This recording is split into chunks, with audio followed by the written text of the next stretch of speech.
On a chilly morning in January 1972, Edward Daly prepared for another civil rights march, an activity that had become common in the streets of Derry. Daly had walked these streets many times over the years, observing their transformation from a vibrant community to a tense, bleak town.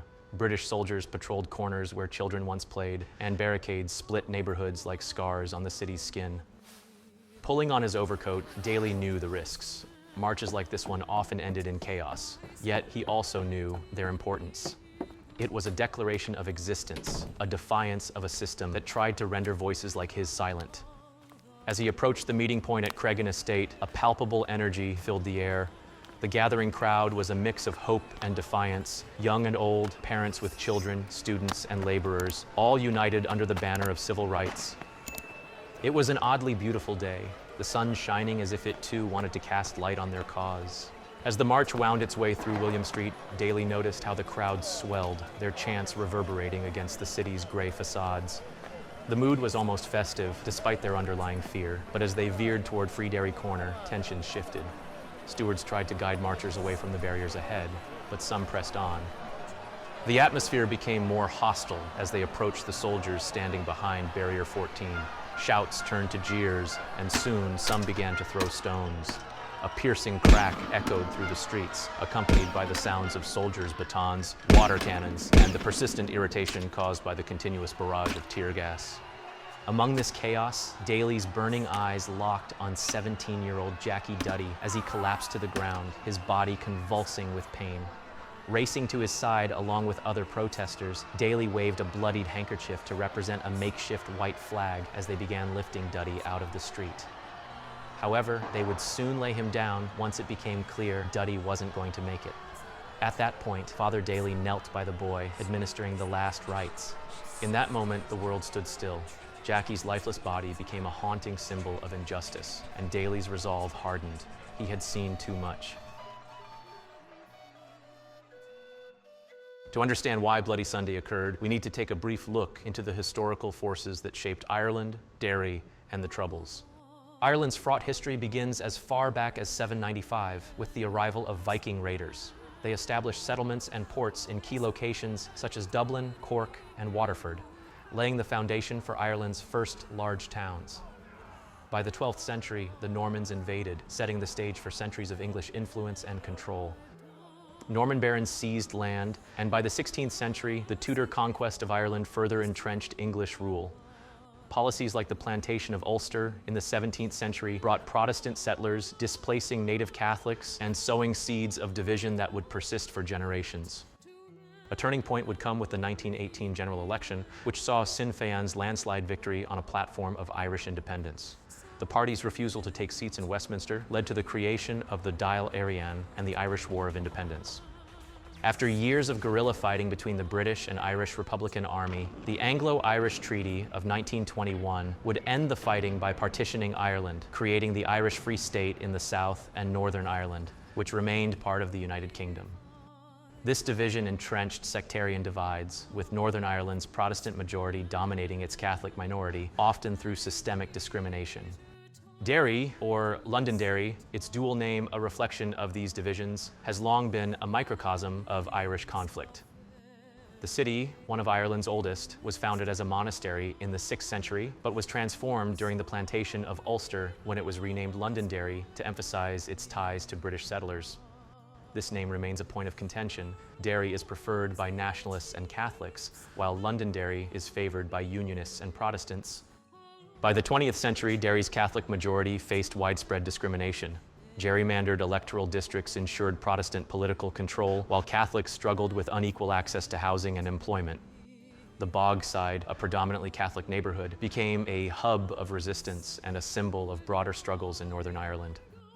The Troubles, which began in the late 1960s, were rooted in these systemic inequalities.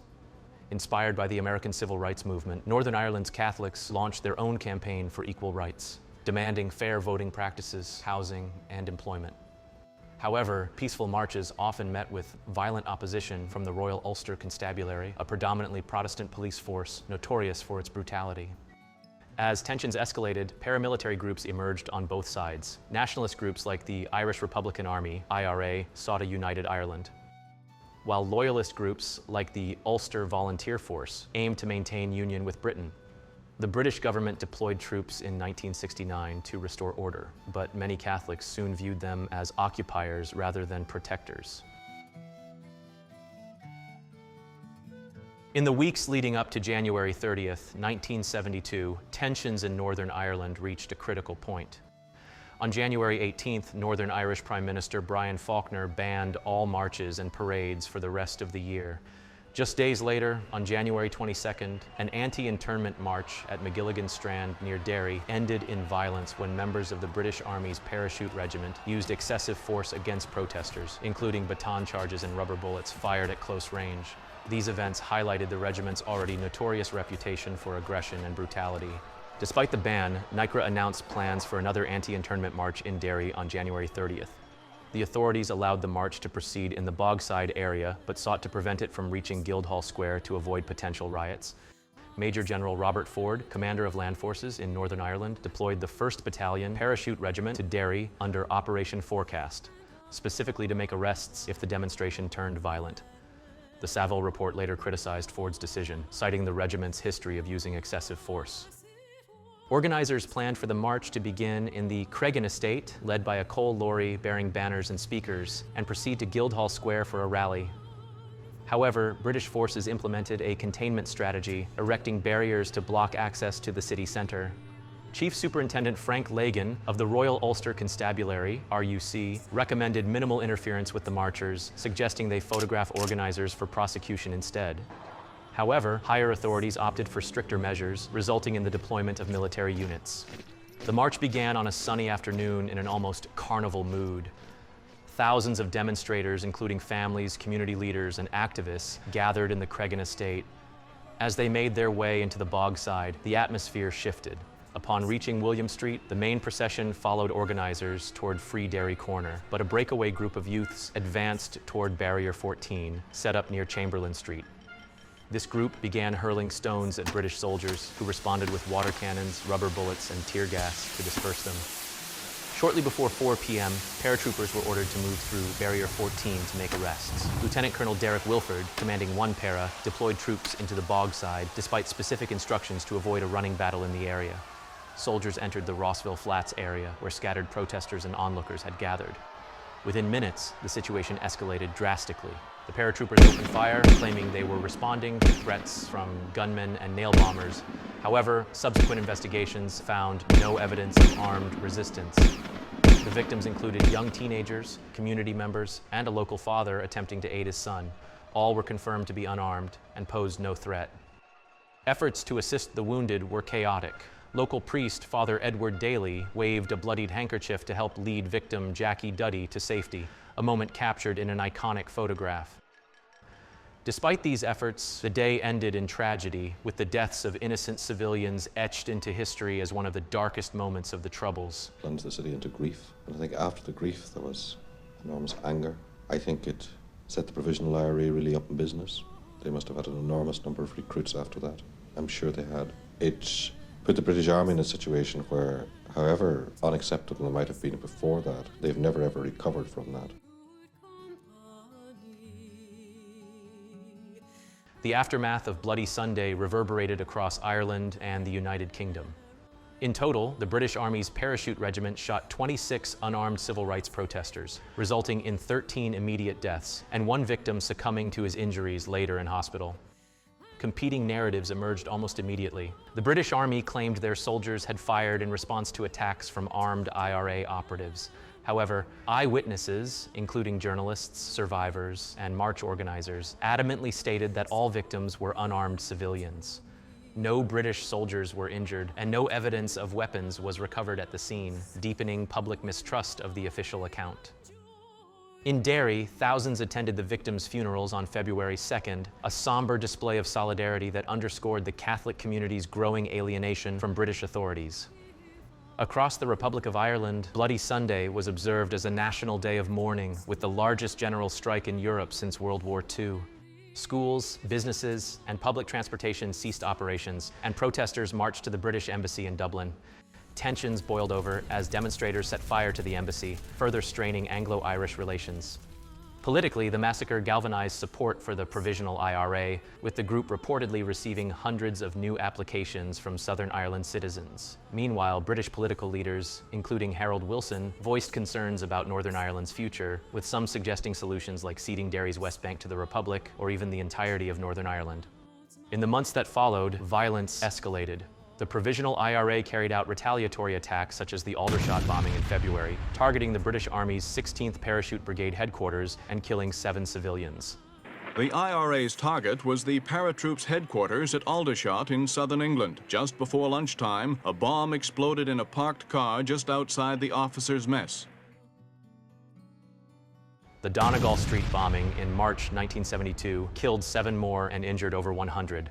Marking a grim escalation of sectarian violence. Bloody Sunday acted as a catalyst, further entrenching communities in the cycle of violence and making 1972 the bloodiest year of the Troubles. These events underscored the long-lasting impact of Bloody Sunday as violence continued to ripple through Northern Ireland and beyond.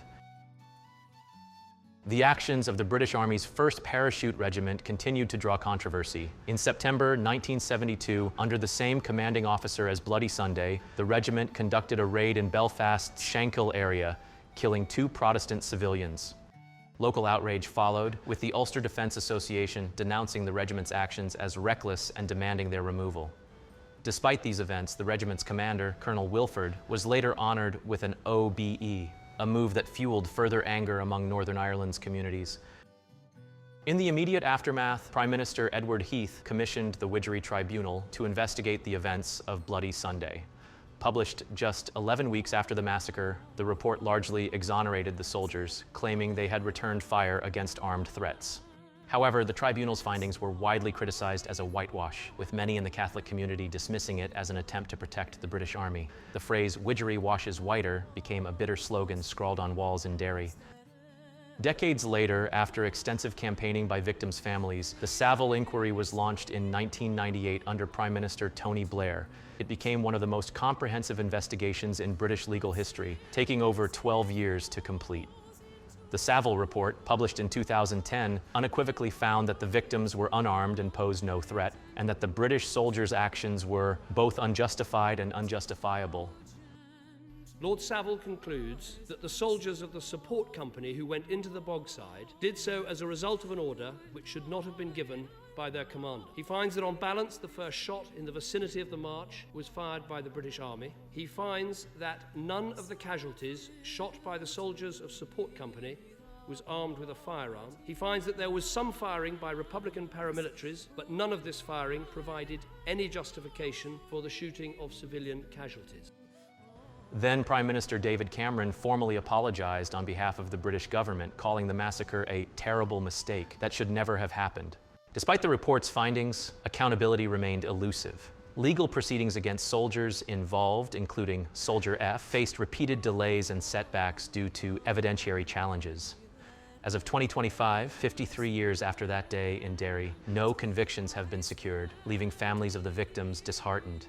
The debate over prosecuting former soldiers remains contentious, with nationalist groups demanding justice and unionist leaders advocating immunity for veterans. The legacy of Bloody Sunday endures as a pivotal moment in the Troubles, symbolizing the deep divisions and grievances that defined the conflict. The massacre catalyzed decades of violence, entrenched sectarian divides, and remains a powerful reminder of the human cost of political strife. The events of that day and the long fight for truth and justice continue to resonate in Northern Ireland and beyond.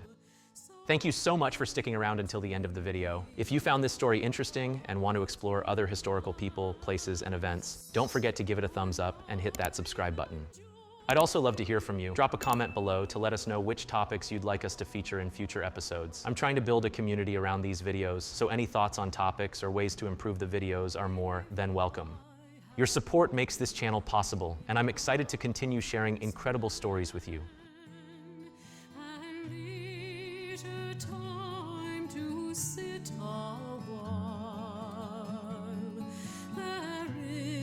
A fair lady in this town, who sorely has my heart beguiled.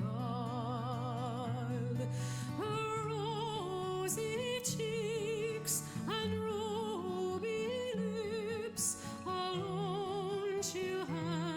my